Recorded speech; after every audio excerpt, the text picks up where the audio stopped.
Allah Azza wa Jalla in the previous ayah that we spoke about yesterday talks about believing in some part of the book and not in other parts of the book. There's one aspect of that I wanted to bring to your attention before we move on to the next ayah that I failed to do yesterday, and that is an alienated, disjointed application of Allah's deen. In other words, what happens in the life of a believer, certain different kinds of diseases can attack our practice of the deen. And one such disease is that you take care with great regard one aspect of the deen. Maybe it's salah, maybe it's the way you look, the way you dress. Right? You take care of it really, really well. And at the same time, you completely ignore some other aspect of the deen. And you start thinking in your head that because I'm doing this one thing really well, then I don't have to take care of other things. I'm a good Muslim because I already do this. So an example of that would be a person who's extremely, the sample I give you of someone who really takes care of their salah, but when it comes to their obligations in regards to the home, of being a husband, a responsible father, of providing even a halal income, right, taking care of their role or taking care of their relationship with their parents, all of those things are in shambles, but at least I'm solid on my salat. This is not holding on to the deen. This is taking one part of the deen and ignoring other parts of the deen. And other people can do other things with this as well. There are people who, for instance, can make sure that, and the alienation can become so severe that they'll make sure that the food they're eating is like halal. Right? So they'll go to the restaurant and they'll verify where the meat was slaughtered, and they'll do background checks and find out the guy's social security number, even get a shoe size, everything, right? They'll make sure that their meat is coming from a legit source. But the paycheck and the money with which they're buying the meat can come from a haram source, that's okay. Right? So on the one hand, you're so peculiar, so particular about making sure that you're taking care of one aspect of the deen, and on the other side, you can completely ignore it.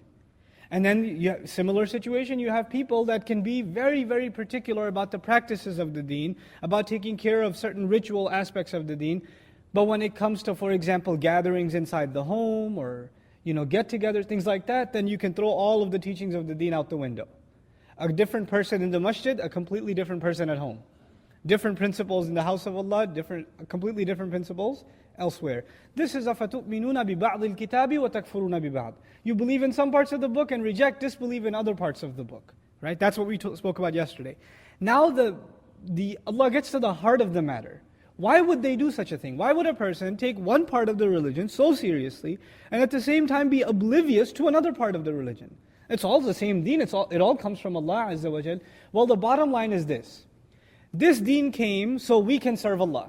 That's the summary of the deen is, you and I submit to Allah, we serve Allah.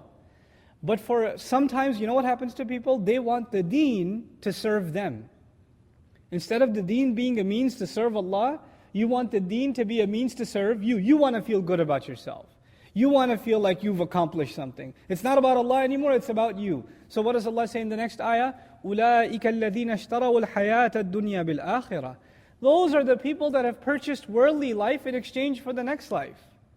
They purchased. When you purchase something, who's it for? Yourself. The previous ayah is talking about even them giving, money, fidya, to free captives. That's a good thing to do. But when they only do that and not the other part, then Allah is saying this is essentially self-serving. You just want you to feel better in this dunya. This is purchasing the life of dunya. By the way, these words are used usually for kuffar. They took this world and they purchased the life of this world. They would rather have all the luxuries of life now. They would rather not have anything in the akhirah because they don't believe in the akhirah. But the amazing thing is this ayah now is talking about people who claim to believe. They claim to believe, and now Allah is saying they've purchased the life of this world in exchange of the next, in exchange for the next.